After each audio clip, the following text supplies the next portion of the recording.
Welcome, man. Welcome back to the channel, guys. Real quick, man. I want to address a couple of complaints. Not a couple complaints, a couple questions that I have on my YouTube channel. Guys, I want to talk about one. This one guy asked me, I'm going to let these stroll by. He asked me, he have a misfire in cylinder 5. He want to know why recall, or why, in his mind, recall X56 do not cover it. I have to explain this time and time again, guys. X56 is not, I repeat, not a recall. It is merely a warranty extension, and it only applies to 2011 through early built 2013 model vehicles with a 3.6 Pentastar. Okay, and by the way, it has absolutely nothing to do with ticking noise. Okay, people, that has nothing to do with a ticking noise. A ticking noise is nothing that's gonna affect your safety.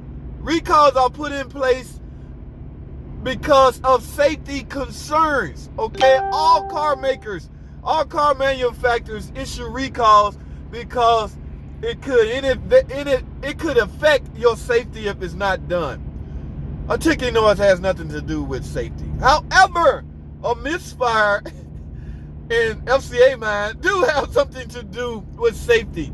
Okay, this extension, this warranty extension, covers your cylinder head, guys.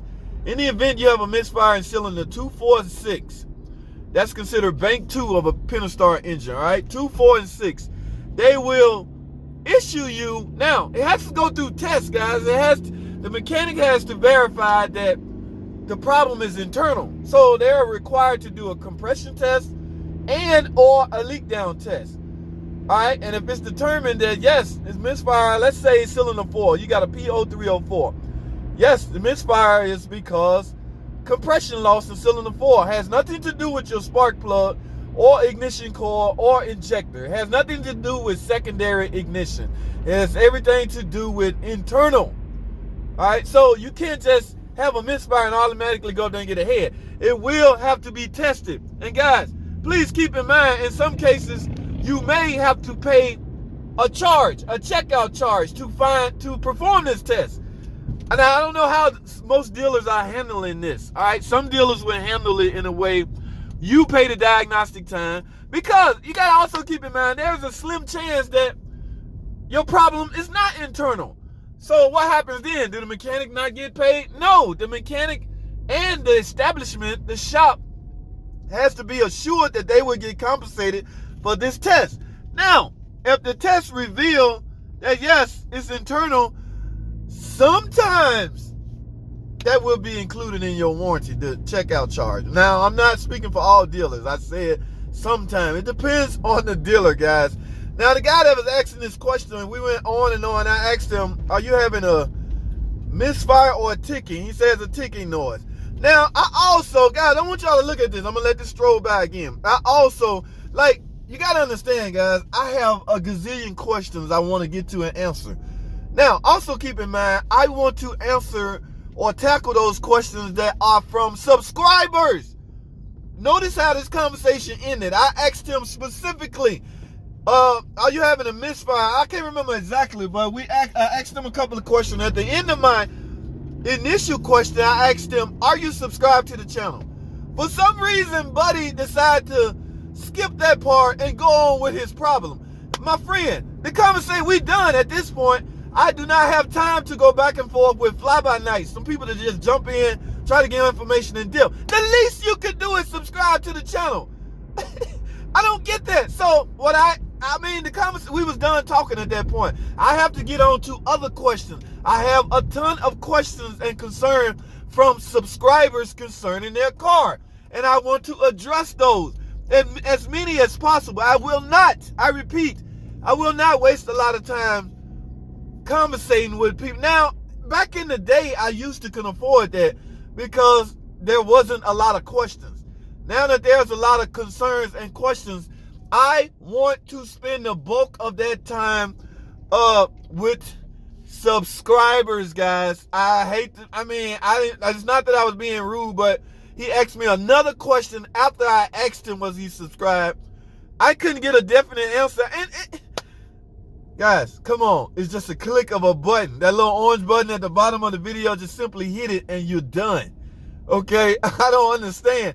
Or maybe he didn't comprehend what I was saying, but I had to move on. I don't want to dwell on that, guys, because I don't want to come off as an arrogant butthole. But I'm going to reiterate this again. Because I'm at the job. As y'all can see, I'm late and I'm running late. I'm going slow. Let me reiterate this again. First of all, let me clarify this. Extended recall. It is not a warranty, fellas. It is an extended recall. And once again, it has absolutely nothing to do with ticking. Ticking is valve train issues, guys. That's it. Something to do with what's going on inside your valve train. All right. But the misconception out there is there's a recall on that tick. No. Now, I've had people, or I have suggested to people, once I find out that their misfire is internal, look, you might as well go in with brand new lifters and rocker arms. Okay, you might as well. I'm already there. There's no extra charge labor.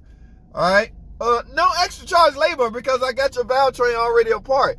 It would be wise of you to let me go in with brand new parts. Wow, I got some cleaning up to do, guys. I have a lot of cleaning up to do. So some people would take advantage of that. Some people would think you're getting over on them. You're helping them, but they would still think you're getting over on them. All right, it's clean up city time. So let me finish this. So guys, it would be in your best interest if it's found out by, I'm all in other people's style, by the technician that your problem is internal. It would be in your best interest and wise to let him go ahead and install new rocker arms on your car, because again, there's no labor and he's already there. All right, X56 is a warranty extension really pertaining to misfire. There's a lot of cars that's a defect in the head, guys. That's all FCA doing. And guys, keep in mind, it only covers from 12 to 13 and only up to 150,000 miles. So if you're 150,000 miles and you got a 2012, if you're 151,000 miles, your car is not covered. Your car is not covered for the extended X56. So I just wanted to clarify that and also touch on those other two. Guys, you just please be subscribed. Matter of fact, your question would get addressed quicker. Hey, bud, I'm subscribed. I got a question. Jump in it, man. Let's get to it. Let's talk. But guys, that's all I have, man. I'm at work and I'm late. So thanks for watching. Comment, subscribe. I'll see y'all on the next video.